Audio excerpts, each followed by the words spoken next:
Kembali di Sapa Indonesia Pagi, saya masih bersama Gus Isom dan juga Pak Ono Sronop, Gus Isom dari PBNU dan Pak Ono dari anggota Komisi 4 DPR RI.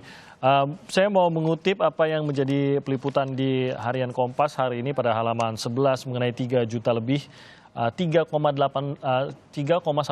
juta ekor benih lobster yang sudah diekspor sejak kebijakan ini diberlakukan.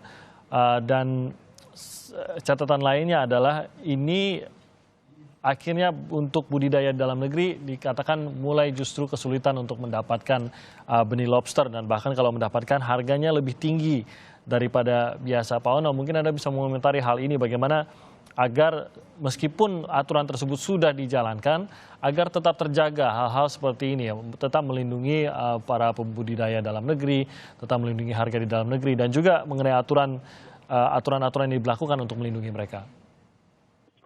Iya, Mas Timothy, jadi ya, kalau saya harus mengungkap ini yang pestanya siapa nih?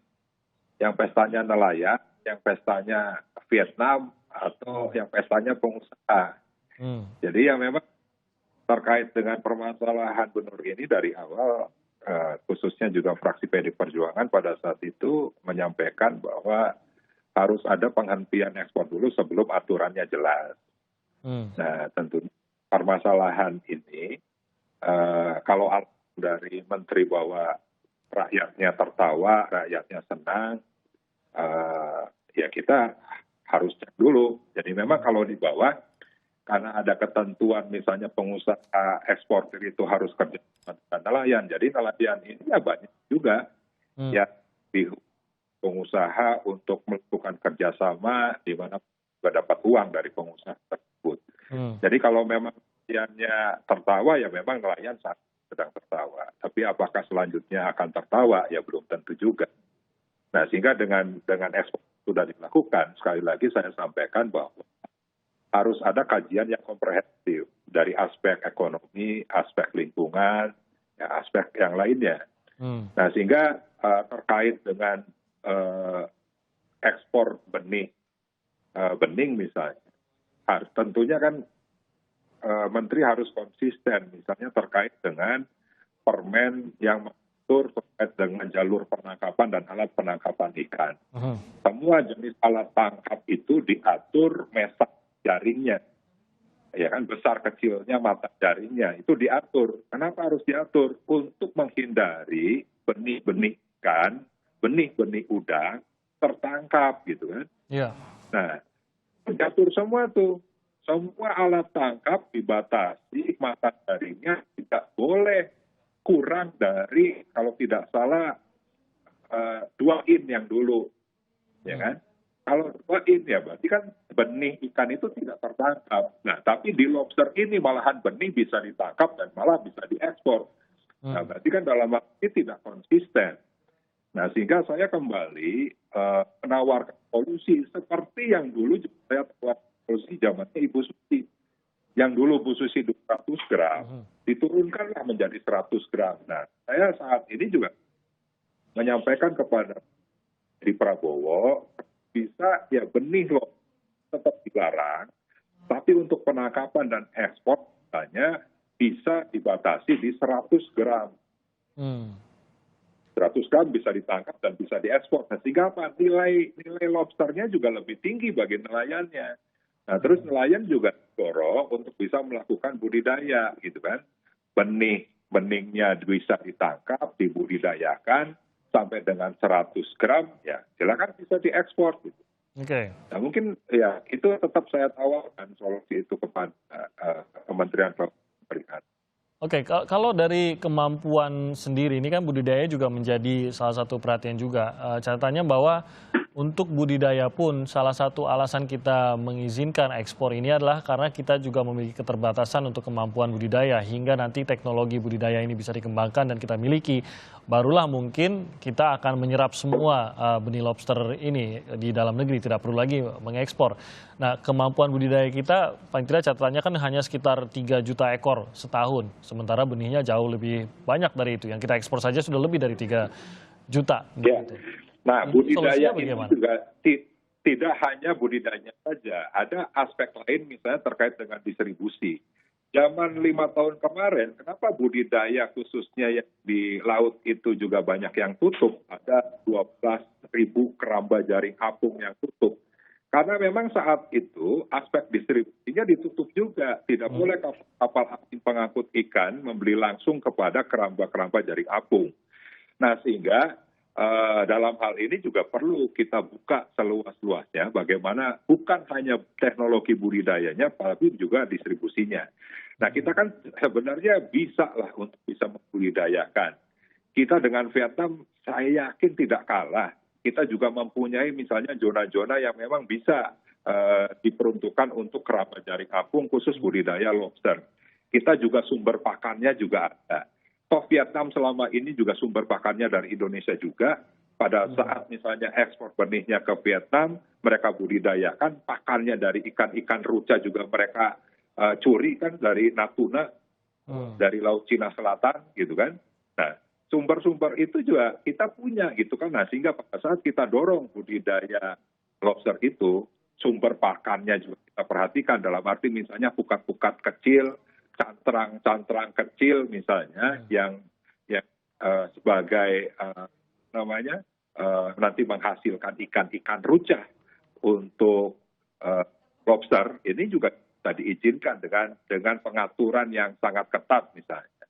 Nah, sehingga kebijakan budidaya lobster ini tidak hanya budidayanya menurut saya Mas Timothy, tapi juga kita harus berpikir ke yang lain. Lokasinya, sumber pakannya, pelatihan pendidikan kepada nelayannya gitu kan. Sampai kita juga memperhatikan distribusinya. Nah, sehingga sekali lagi saya sih berharap bahwa sikap dari PBNU itu sudah sangat bagus. Nelayan juga perlu didukung, dalam arti nelayan kita harus ajak juga tidak berpikir sesaat, tapi berpikir untuk masa depan. Berpikir tidak hanya benih yang harganya mungkin sekarang itu sebenarnya murah juga kalau dibandingkan dengan ditutup ekspor itu yang mahal kan sampai puluhan ribu. Sekarang itu murah sebenarnya dengan terbuka seperti itu. Yeah. Nah, sehingga menurut saya ya sekali lagi saya sih ingin tegaskan bahwa sikap PBNU harus didukung. Kita semua melarang ekspor benih lobster, tapi Kementerian Kelautan bisa membatasi, misalnya kalau dulu 200 gram, sekarang cukup 100 gram lah, sesuai dengan pada saat itu Komisi 4 yang sering juga public hearing, menerima juga aspirasi dari nelayan penangkap lobster itu. Gitu. Baik, Gus Isom, ini masih tentang budidaya, ini menariknya juga dari apa yang dirilis oleh PBNU, bahwa PBNU juga akan membantu melalui tentu saja secara kelembagaan maupun melalui Nahdien juga bisa dilibatkan untuk pembudidayaan, dan saya yakin bisa lebih dari itu kah? Apa yang bisa dilakukan oleh PBNU kalau memang lebih serius lagi untuk mengembangkan budidaya, terutama kalau pemerintah memutuskan mengikuti seperti apa yang dikatakan oleh PBNU atau diminta oleh PBNU untuk menghentikan ekspor benih lobster ini? Ya, terima kasih. Saya kira saya sangat setuju dengan yang disampaikan oleh Bapak Ono Surono dari Komisi 4 DPR RI tadi. Saya sangat mendukung itu semua. Dan warga NU saya kira kalau dilibatkan oleh pemerintah, ya kita memiliki struktur sampai ke pedesaan. Ya di laut, semua pantai itu ada warga NU. Saya kira sangat bisa dilibatkan untuk terlibat di dalam pembenihan lobster. Ya, yang paling penting adalah konsentrasi pemerintah, ya, dana-dananya dan sebagainya dialirkan untuk meningkatkan budidaya lobster. Pelatihan-pelatihan dan sebagainya saya kira bisa dilakukan dengan melibatkan warga NU. Kita punya banyak ahli-ahli lobster. Kemarin juga dilibatkan ahli lobster alumni Australia dan sebagainya. Kita tidak kalah sebetulnya dengan Vietnam dan sebagainya. Kita pernah jaya dalam masalah lobster. Mengapa kejayaan ini tidak kita ulangi lagi? Hanya karena keperluan-keperluan yang saya kira sesaat. PBNU dalam hal ini memiliki struktur tingkat wilayah di setiap provinsi, tingkat cabang di Kota Madya maupun di tingkat kabupaten, bahkan sampai tingkat ranting, sampai ke pedesaan. Saya kira kalau dilibatkan akan terjadi sebuah perubahan yang sangat besar bagi ekonomi nelayan Indonesia. Saya kira itu yang bisa disampaikan. Gus, terkait dengan hasil dari Bahtsul Masail ini, tentu saja ini kan akan disampaikan begitu kepada pemerintah dan pihak terkaitnya begitu. Apa yang diharapkan oleh PBNU menjadi hasilnya, terutama kalau memang akhirnya ini tidak juga diikuti begitu masukannya atau rekomendasinya. Ya, saya kira kita sudah menyampaikan kewajiban untuk menyampaikan apa yang benar, apa yang menjadi kepentingan rakyat. Saya kira dalam hal ini sebaiknya pemerintah, mulai dari presiden hingga menteri-menterinya, terutama Menteri Kelautan dan Perikanan, harus memperhatikan apa yang diusulkan oleh warga NU, karena warga NU adalah warga mayoritas di Indonesia gitu. Nelayannya juga saya kira warga NU adalah yang paling banyak. Harus diperhatikan. Kalau tidak, itu artinya tidak serius di dalam mengelola negara ini. Oke, paling tidak harus menjadi pertimbangan karena itu tadi, karena melibatkan warga NU juga, mereka yang dilibatkan dalam budidaya maupun pengembangan benih lobster ini. Nah, Pak Ono, terakhir dari masyarakat tentu saja juga mungkin masih tidak tahu apakah bisa sepenuhnya mendukung atau tidak mengenai benih lobster ini dan ekspor benih lobster ini. Tapi dari DPR sendiri bagaimana mungkin Anda bisa menggambarkan sebuah keputusan apakah benar atau salah. Tentu saja ini juga bisa direvisi ataupun bisa lebih ditegaskan lagi mengenai aturan tersebut ke depannya begitu. Ini kan sudah ada suara dari satu pihak, dari organisasi Islam besar di Indonesia bersuara dan merasa bahwa keputusan untuk memperbolehkan ekspor lobster ini adalah keputusan yang salah. Itu salah satu suara.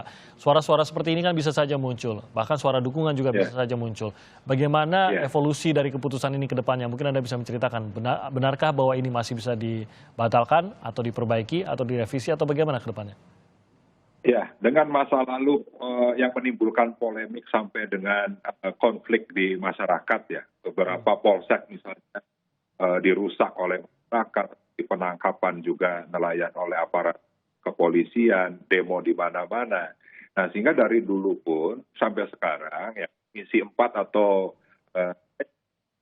mendorong kementerian untuk bisa membuat sebuah regulasi, sebuah aturan dengan jalan yang paling tengah, bagaimana mengelaborasikan aspek ekonomi dan lingkungan. Nah, sehingga hasil dari PBNU itu menurut saya sudah baik tuh, tidak hanya sebatas melarang, tapi juga bagaimana mendorong masyarakat tetap mempunyai penghasilan. Misalnya mereka bisa menangkap benih lobster, tapi benih lobsternya dibeli oleh pemerintah untuk dibudidayakan, untuk restocking, itu sudah bagus.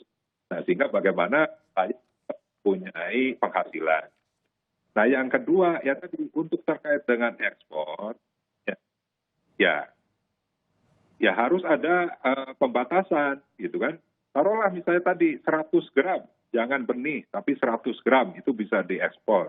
Nah, sehingga sisi nelayan juga bisa mendapatkan keuntungan yang jauh lebih besar daripada hanya untuk menjual benih-benihnya.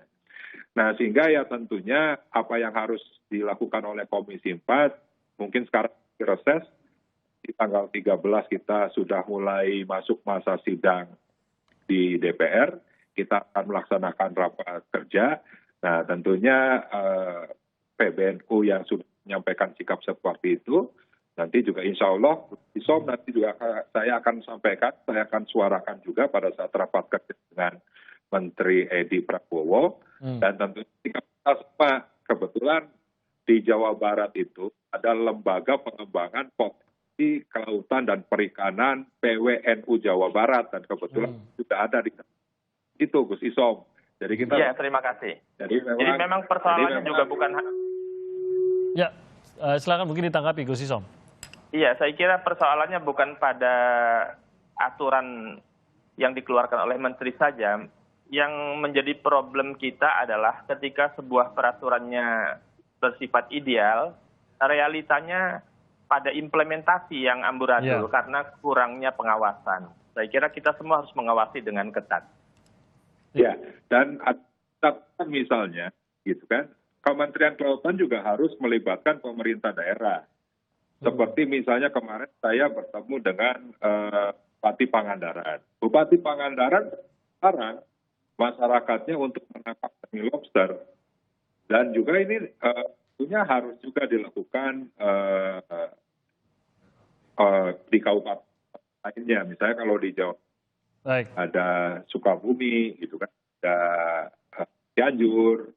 Nah, mungkin kalau di Jawa Tengah dan yang lainnya. Jadi pemerintah daerah juga harus diajak bicara bagaimana membuat regulasi atau aturan yang paling ideal untuk bisa menjadi kebutuhan masyarakat nelayan juga pemerintah. Baik, nanti kita akan lihat bagaimana juga tanggapan, apakah dari kementerian, tentu saja menurut saya kalau dari PBNU bersuara, kemungkinan besar pasti akan ditanggapi juga dari Kementerian Kelautan dan Perikanan. Saya mau berterima kasih kepada Gus Isom sudah bergabung bersama kami pada pagi hari ini, dan juga Pak Ono, terima kasih dari Komisi 4 DPR RI sudah bergabung pada pagi hari ini. Terima kasih.